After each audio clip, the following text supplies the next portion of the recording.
Nouvelle conférence, nouveau thème, avec cette fois-ci une approche non pas d'une maladie, mais de la douleur chronique.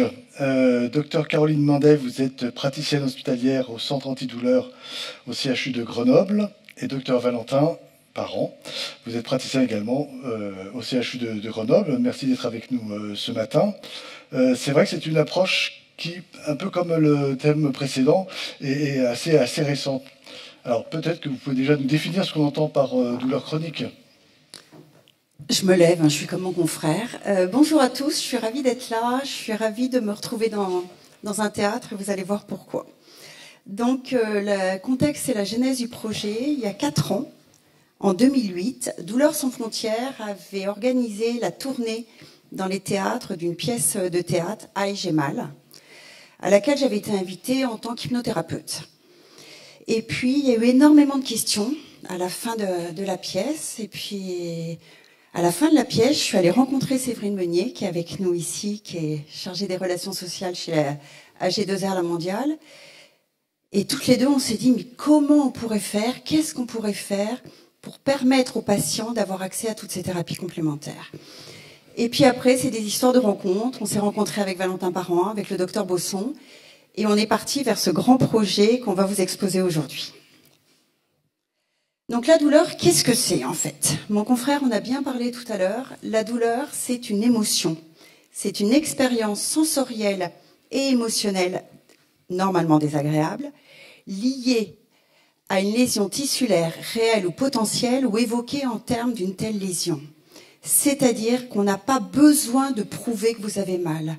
Ce n'est pas parce que votre IRM est normal, c'est pas parce qu'on ne trouve pas des lésions à la radio que vous n'avez pas mal. La douleur, c'est vous qui savez, c'est votre émotion, c'est vous qui avez raison. C'est assez pratique pour nous en tant que médecin de la douleur. 2 principes, on vous fait confiance. Donc la douleur, c'est une expérience, que je vous disais, c'est une expérience qui est personnelle, qui est influencée aussi par des facteurs biologiques, psychologiques et sociaux. Si votre maman était migraineuse, quand à 12-13 ans vous allez avoir des migraines, ça ne vous inquiète pas parce que ça fait partie d'une histoire que vous avez eue. D'accord? Donc la douleur chronique, ça s'inscrit aussi toujours dans une histoire familiale et sociétale. Et puis la douleur, elle présente aussi des caractères importants. Un petit exemple tout simple, quand vous allez, la même stimulation nociceptive ne va pas déclencher la douleur de la même façon chez tout le monde. Certains d'entre vous, surtout s'il y a des jeunes, sont tatoués. Quand les jeunes vont se faire tatouer, ils reçoivent ils se font piquer, hein. Ça, ils le vivent bien parce que c'est choisi. Si on prend les mêmes aiguilles pour faire de la mésothérapie, ça peut être perçu comme de la douleur. Donc il faut bien comprendre que la douleur, c'est personnel, c'est dans une histoire de vie. Quand est-ce qu'on parle de douleur chronique? Longtemps, on a parlé d'une douleur chronique si elle persistait au-delà de 3 mois. En fait, maintenant, on considère que la douleur, elle est chronique si elle persiste au-delà d'un temps nécessaire, d'un temps habituel. Vous faites opérer, vous vous cassez une jambe, on sait que vous allez avoir mal pendant une certaine durée. Si ça persiste pendant plusieurs semaines, plusieurs mois, ça devient chronique. Mais la notion qui est vraiment, à mon avis, la plus importante, c'est qu'il y a une réponse insuffisante au traitement. Normalement, les traitements médicamenteux qu'on vous donne doivent vous suffire. Si ça ne suffit pas, là, ça pose question. Et l'autre phrase, et ça, c'est les définitions officielles de la douleur chronique, il y a une détérioration significative et progressive des capacités émotionnelles. Vous n'arrivez plus à être en lien à l'autre, relationnel du patient, avec dans ses activités de la vie journalière et à l'école et au travail. Ce qui veut dire qu'on peut être douloureux chronique en étant enfant. Un enfant migraineux a une détérioration de son école et de ses relations sociales. Donc la douleur chronique, au départ, ça va donner un retentissement fonctionnel. C'est-à-dire que j'ai mal, plus j'ai mal, moins je vais bouger, moins je vais bouger, moins je vais avoir un sentiment d'efficacité personnelle qui est important, et moins je vais bouger, plus je vais avoir mal. Là, pour l'instant, c'est du retentissement fonctionnel. Et puis à un moment donné, excusez-moi, ça passe, oui, à un moment donné, vous voyez, ça devient du handicap. C'est-à-dire qu'à force de ne pas bouger, eh ben, vous perdez vos compétences, vous diminuez votre activité physique, ce qu'on disait déjà sur le fait qu'il faut continuer à avoir une activité physique. On devient intolérant à l'effort, ce qui veut dire que beaucoup de personnes ne sont plus en compétence pour maintenir leur emploi, clairement. Après, il y a une activité, il y a une diminution dans la vie quotidienne. Les femmes vous disent, enfin moi je vois beaucoup de patientes qui sont fibromyalgiques, les femmes vous disent que, c'est un peu genré hein, comme discours, mais c'est un peu la réalité quand même, qu'elles n'arrivent plus à tenir leur maison, elles n'arrivent plus à accompagner les gamins à l'école, et là ça devient vraiment du handicap. Après, ça agit aussi sur l'activité professionnelle et ça entraîne des arrêts de travail. Ça répond tout à fait à la question tout à l'heure. Et donc là, la douleur chronique devient un réel handicap. Alors, qui est concerné dans la douleur chronique? Est-ce que c'est quelque chose de rare ou pas? Ben, regardez, un Français sur 5 souffre de douleur chronique. Le mal de dos est la première cause d'incapacité dans le monde, le fait d'avoir mal au dos. Ce qui nous interpelle plus et ce qui nous pose vraiment souci, c'est que 2 patients sur 3 s'estiment insuffisamment soulagés dans leur prise en charge de leur douleur. Un patient sur 2 a une qualité de vie altérée et un patient sur 2 est en arrêt de travail plus de 4 mois par an. Vous imaginez les conséquences sociales. Et il y a 88 millions de journées de travail perdues en France à cause de la douleur. Alors une fois que je vous ai fait ce tableau pas très sympathique de la douleur chronique, hein, on a mal, on est altéré dans nos relations, quelle doit être la prise en charge? Toutes nos sociétés savantes sont claires, la prise en charge, elle doit être multimodale. Multimodale, ça veut dire qu'on doit donner des médicaments, ce qu'a dit mon confrère aussi. Si les médicaments marchent, il faut les utiliser. Il faut des prises en charge non médicamenteuses que je vais détailler, et il faut une prise en charge qui soit sociale. Dans les prises en charge non médicamenteuses, il y a toutes les interventions chirurgicales qui peuvent être importantes pour la douleur. Il y a toute la neuromodulation qui peut être les neurostimulateurs, les chirurgies. Et il y a toutes les approches complémentaires. Et là, je laisse la main à Valentin. Merci. Alors, on va déjà commencer par juste éclaircir 2 notions, pour qu'on parle un peu de la même chose. Premièrement, les approches complémentaires. Donc, on entend beaucoup de noms, hein. On parle de médecine douce, de médecine parallèle, médecine alternative, de thérapie complémentaire, de pratiques de soins non conventionnels. Voilà, donc il y a vraiment énormément de termes. Nous, on préfère le terme d'approche complémentaire qu'on trouve plus juste et peut-être qui est aussi plus consensuel. Et donc, on définit ça comment? Eh bien, une approche complémentaire est une intervention qui est issue de différentes théories, d'expériences, de pratiques, qui a pour but de maintenir ou d'améliorer la santé. Et ces interventions, elles ne sont pas pleinement intégrées dans le système de santé. Et donc cette dernière phrase, elle est très importante puisque ça en fait une définition qui est contextuelle, d'accord ? La médecine ayurvédique, la médecine traditionnelle chinoise sont des approches complémentaires dans notre pays, mais dans leur pays d'origine, elles font partie intégrante du système de santé. Donc il y a un contexte géographique, mais il y a aussi un contexte temporel, puisque des pratiques telles que l'hypnose ou l'acupuncture, il y a quelques dizaines d'années en France, pouvaient être considérées comme des approches complémentaires. Et on voit que aujourd'hui, elles sont intégrées au sein du système de santé. On voit de l'hypnose dans les blocs opératoires, par exemple. Voilà. Ensuite, ce qui a trait à la médecine intégrative, eh ben, on définit la médecine intégrative comme l'utilisation coordonnée de pratiques conventionnelles et d'approches complémentaires qui ont une balance bénéfice-risque favorable. Et donc, c'est l'utilisation coordonnée de ces pratiques au sein d'un parcours patient, un parcours de soins centré sur le patient et sur ses préférences. Et là, la question des préférences, elle est très très importante.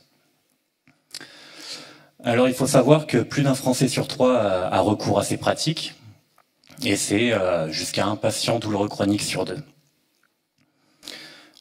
Les patients, ils nous rapportent de nombreux bénéfices, d'accord ?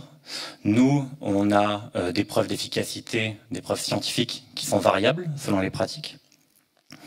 Et surtout, il y a des risques. Et donc là, l'actualité le montre encore, hein, puisqu'il y a de ça 2 mois, Doctolib faisait la une. Encore cette semaine, on a vu des articles. Hein.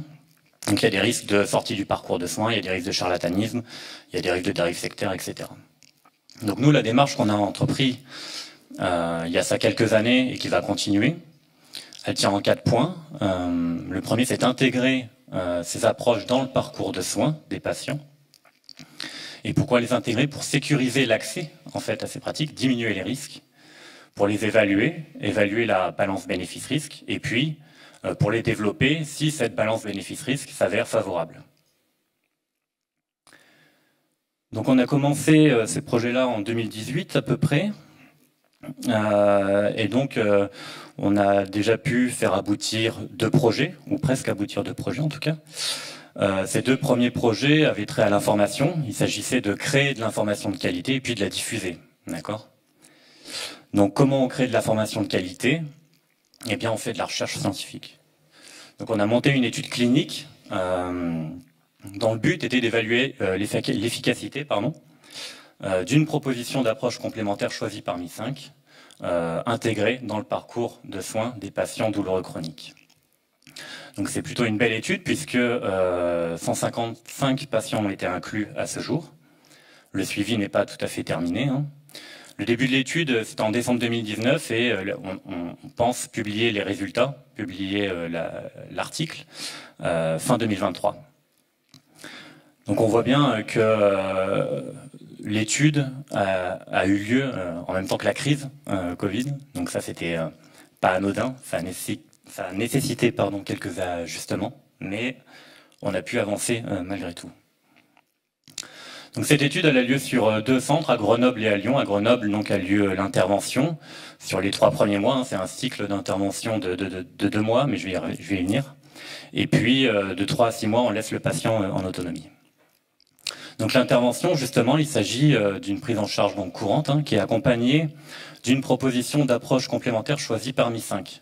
Donc ce choix, il est fait dans le cadre d'une décision médicale partagée, avec des fiches d'aide à la décision. D'accord. Donc là, les préférences des patients sont très importantes. Comme je te disais, on est dans un objectif d'autonomisation et donc on a intégré un certain nombre d'aspects motivationnels. Ce cycle d'intervention, il dure 8 semaines. Il se fait à raison d'1 ou 2 ateliers par semaine et il se fait par groupe. Donc on voit en bas de la diapo les différentes interventions, les différentes approches proposées. Il y a la méditation pleine conscience, qui est assez connu maintenant, qu'on ne présente plus trop. L'auto-hypnose, qui est une hypnose auto-administrée sans l'aide d'un tiers. Le Qigong, qui est une sorte de gymnastique douce de tradition chinoise. L'activité physique adaptée, qu'on connaît également. Et puis la slackline, qui est une activité ludique, type funambulisme, et qui permet de focaliser l'attention et de recréer une image corporelle. Donc pour diminuer les risques, et puis dans le cadre d'une étude scientifique, on a standardisé un peu ces approches. On a notamment voulu définir des prérequis de formation pour les intervenants. On les a formés aussi, on les a formés au protocole d'étude bien évidemment, mais on les a formés aussi à la prise en charge de la douleur chronique et à des aspects motivationnels. Voilà, et donc les ateliers étaient réalisés au CHU de Grenoble. Donc le principal objectif de l'étude, c'était d'évaluer l'efficacité de l'intervention sur la douleur, mais on a souhaité évaluer aussi l'évolution d'autres paramètres, comme la qualité de vie, comme l'impact psychique qui est lié à la douleur. On a souhaité également analyser nos données selon que le sujet soit professionnel de santé ou non, étant entendu que la profession était déjà en souffrance avant la crise. Et puis enfin, là, on a une spécificité un peu de notre étude qui est très intéressante, qui est la création d'un objectif patient. Alors, on a en fait réalisé un atelier en amont de l'étude avec un certain nombre de patients douloureux chroniques. Et la question qu'on leur a posée, était quelle serait, selon vous, qu'est-ce qui ferait que cette intervention serait un succès selon vous, en fait. Donc on a beaucoup échangé, et puis on a pu aboutir à cette série de 5 critères, donc avec le premier critère qui est plus un impact psychologique, je me lève avec des pensées positives 100 fois par semaine, un impact plus social, le handicap, un impact plus cognitif comme la concentration, et puis la consommation de soins. Donc ça c'est vraiment quelque chose de très intéressant, et les patients sont très intéressés justement par savoir quel sera le résultat au niveau de cet objectif. Donc on a cherché à créer de l'information de qualité, et puis maintenant on souhaite diffuser de l'information de qualité. Donc on a souhaité élaborer un outil à destination des professionnels de santé, des professionnels des approches complémentaires, des patients, mais aussi à destination de toute personne qui sera intéressée par cette thématique. Et donc on a créé un blog d'information sur Internet. L'objectif, c'est d'accompagner les patients vers plus d'autonomie dans la gestion et la prise en charge de leurs douleurs chroniques, toujours l'autonomisation. Favoriser les échanges entre les professionnels de santé et les professionnels des approches complémentaires, mais aussi entre les patients et ces professionnels-là. C'est de proposer une information claire et loyale par des personnes qui sont compétentes, donc soit des professionnels de santé, soit des professionnels des approches complémentaires quand il s'agissait des approches complémentaires. Proposer des lignes directrices pour choisir un praticien, et puis prévenir les risques, prévenir le risque de sortie de parcours de soins, prévenir les risques de mésusage. Donc les messages clés qu'on a souhaité faire passer, c'était de bien s'informer avant de consulter un praticien. Et l'actualité en fait de cette semaine le montre de nouveau. D'en parler avec son médecin, et bien sûr que seul un médecin peut faire un diagnostic et initier, modifier ou arrêter un traitement. Alors d'un point de vue pratique, le blog est lancé cet automne. On a une soirée de lancement à la fin du mois. Et il sera hébergé sur le site du fonds de dotation du CHU de Grenoble. Au niveau du contenu, donc il y aura des articles sur la douleur chronique, sur les fibromyalgies, sur les approches complémentaires, sur la médecine intégrative. Et puis, un certain nombre de vidéos. Il y en a quelques dizaines, je crois, actuellement. Donc, des vidéos sur la douleur chronique, sur des approches complémentaires en particulier, etc., etc. Donc là, ce site, il va vivre au fil de l'eau avec des ajouts de contenu, d'articles ou de vidéos.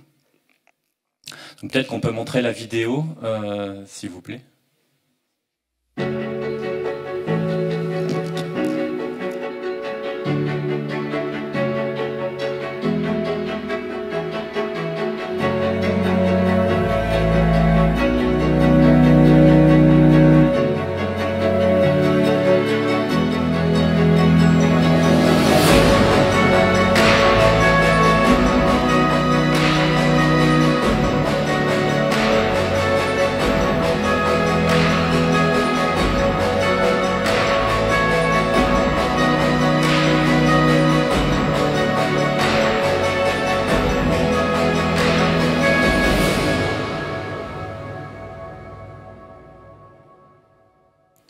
Merci.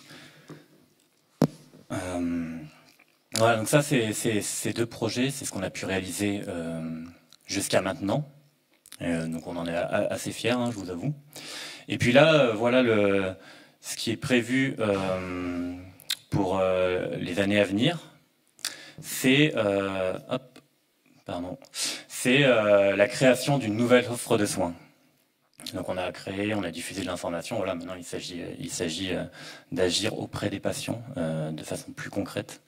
Donc développer une nouvelle offre de soins et de créer un cadre propice au développement et à l'évaluation des approches complémentaires, créer un cadre qui est sécuritaire pour l'accès à ces approches pour les patients. Et créer un réseau d'acteurs qui partagent une même vision, des mêmes valeurs dans le cadre d'une médecine dite intégrative. Donc le concept qu'on va mettre en œuvre, c'est la création d'un centre, d'une maison du bien-être sur la métropole de Grenoble. Ce centre, ce sera un centre de coordination et de soins, donc je disais. Il permettra une première prise de contact avec le patient, l'établissement d'un parcours patient dit intégratif, en concertation avec le médecin traitant et selon les préférences du patient. Et puis le suivi de ces patients sur le volet peut-être un peu plus intégratif. On va également travailler avec les territoires adjacents à Grenoble et donc développer un réseau. Donc là, il s'agit d'identifier les professionnels pour pouvoir créer une offre de proximité. Et donc, bien entendu, de créer tout ce qu'il faut au point de vue support, communication pour travailler correctement. Donc dans l'année à venir, il s'agira de préciser l'offre de soins, développer un modèle médico-économique, développer des indicateurs de qualité, de sécurité, développer un kit pédagogique d'adhésion, puisqu'il va falloir faire travailler ensemble des personnes qui n'ont pas l'habitude de travailler ensemble, des professionnels de santé, des professionnels des approches complémentaires, mais aussi on va travailler avec des patients, avec des décideurs, des mutuelles, etc. Et donc identifier les acteurs du domaine, mettre en place des partenariats, y compris financiers. Donc en conclusion, une conclusion rapide, ma collègue l'a dit, plus de 10 millions de Français souffrent de douleurs chroniques. 2 patients sur 3 estiment que la douleur chronique est insuffisamment contrôlée. On observe également qu'un patient douloureux chronique sur 2 a recours à ces approches complémentaires, des approches dont on nous vante les bénéfices. Nous, on a des preuves d'efficacité variable, on sait qu'il y a des risques. Donc notre projet, hein, qui est en 3 phases, il peut se résumer en 4 points, c'est intégrer ces approches au parcours de soins, sécuriser l'accès, les évaluer et puis les développer si cela s'avère pertinent. Voilà. Merci. Merci beaucoup. Alors, est-ce qu'il y a des questions dans la salle ?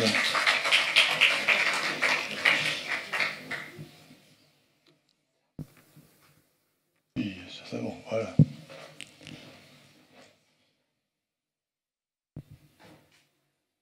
Oui, bonjour, merci. Je voulais savoir quelle était l'intervention de Lyon par rapport à ce projet. Là, vous nous avez beaucoup parlé de Grenoble. Est-ce qu'il se passe des choses à Lyon également ? Oui, le projet, alors Lyon intervient actuellement dans l'étude clinique qui est réalisée et Lyon nous sert de centre comparateur. D'accord. Donc au centre de la douleur de Lyon, sont proposés tout un tas de choses, hein. Mais là, en l'occurrence, dans le cadre de ce projet de recherche, il nous sert de groupe comparateur et l'intervention qu'on met à l'étude a lieu sur Grenoble. Si je peux me permettre de compléter, notre objectif, c'était aussi de faire un modèle qui puisse être exporté au niveau national, hein. Faire à Grenoble, c'est sympa, mais ça suffit pas en fait.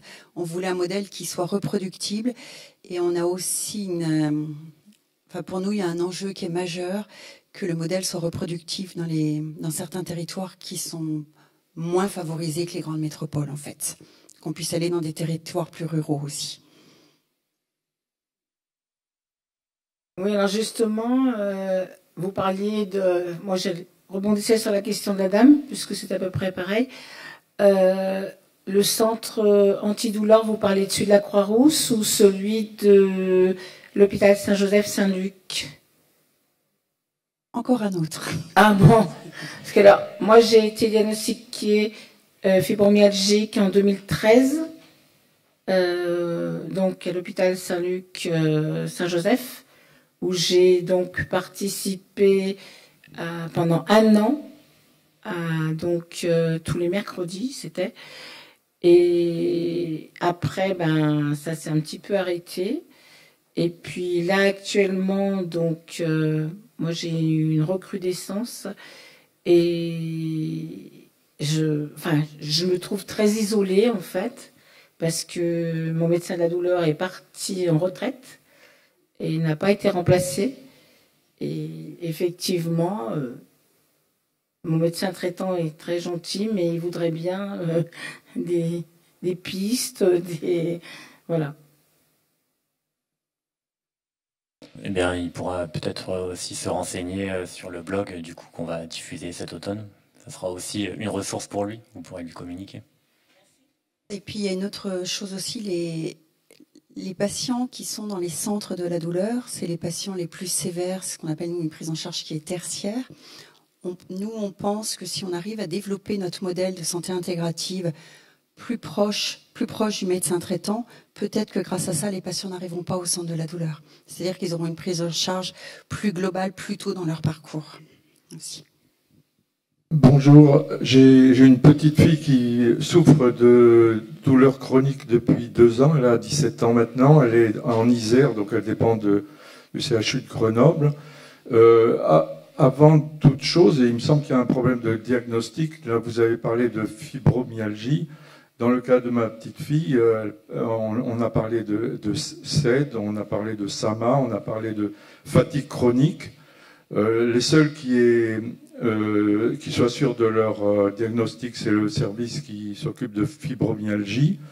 Mais au total, en dehors de quelques séances d'hypnose qui lui font beaucoup de bien, tous les médecins qu'elle a pu rencontrer en CHU, je ne parle pas des soins parallèles dont vous avez parlé, se résument à prescrire de façon très différente d'un médecin à l'autre le tramadol. Et donc, je suis très intéressé par ce que vous proposez. Je ne vous avais pas parlé du délai dans lequel votre proposition va être mise en place, mais il est certain que dans le préalable du diagnostic que vous n'avez pas évoqué m'interroge. Alors, on est très embêté avec le syndrome fibromyalgique chez l'adolescent. Le syndrome fibromyalgique est défini avec des critères qui sont très clairs et très précis. Les dernières recommandations qu'on a reçues, nous, en tant que médecins, c'est d'éviter de poser le diagnostic chez les adolescents pour pas les enfermer. C'est pas du tout une recommandation que je partage. En tout cas, je pense que c'est ce qui met en difficulté certains médecins. Le seul traitement à l'heure actuelle validé pour la fibromyalgie, c'est l'activité physique. On est très clair, c'est le seul traitement validé. Le vrai souci, c'est que vous avez sans doute une jeune fille ou autour de vous des patients fibromyalgiques qui sont douloureux, qui sont fatigués, qui dorment pas. Et nous, on va leur dire que le seul traitement, c'est l'activité physique. Ça fait un petit peu une dissonance cognitive, en fait. Le délai, pour répondre complètement à votre question, sur Grenoble, on a mis en place des groupes, on a mis en place de l'hypnose, etc. Notre maison du bien-être, je ne peux pas vous répondre dans quel délai on va la faire. Valentin, Séverine. On fera au plus vite, mais il faut avancer correctement sur la question. Il ne s'agit pas non plus d'aller trop vite et de laisser la porte ouverte à de nouveaux risques, en fait. Donc voilà, on va faire au mieux, au plus vite, en faisant ça proprement. Voilà. En tous les cas, je réinsiste, le tramadol n'est pas une très très bonne idée sur ces syndromes-là. Et chez les jeunes, il faut vraiment faire en sorte que les jeunes puissent maintenir leur éducation, leur activité sportive, leur activité avec les copains. Sans ça, il y a un isolement qui est extrêmement difficile à vivre pour les jeunes. Merci. Une question.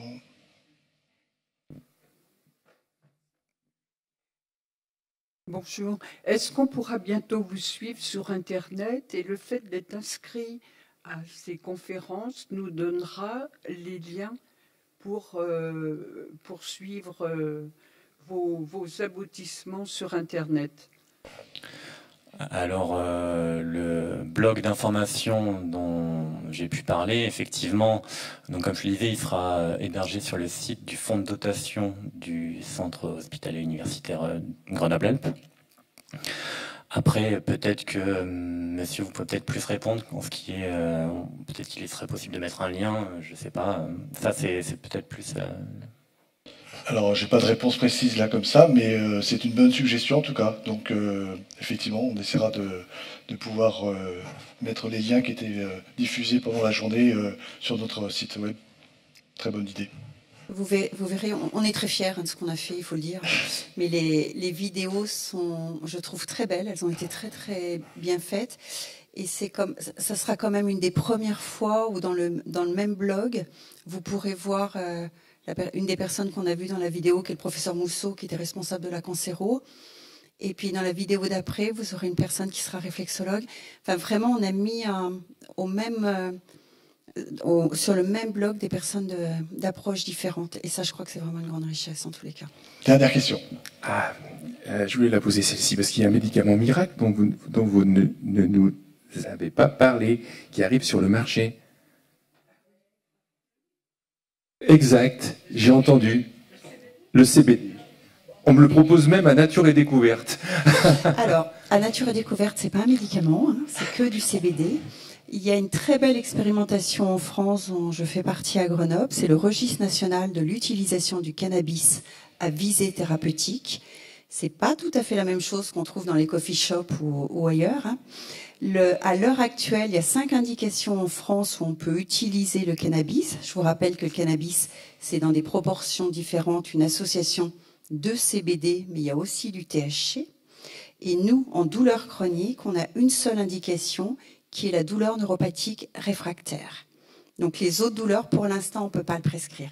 Mais là encore, très très clairement, beaucoup de patients utilisent du CBD qu'ils achètent ailleurs. Le seul petit conseil que je peux vous donner, quitte à acheter du CBD, pourquoi pas, mais achetez-le en pharmacie. L'achetez pas sur Internet. Merci Sécurité. beaucoup. Merci. Merci, docteur Mandel, docteur Parent. Donc la prochaine conférence qui aura lieu dans quelques minutes sera consacrée à se protéger des virus après 65 ans. Quid de la grippe? Dans 3 minutes. Merci.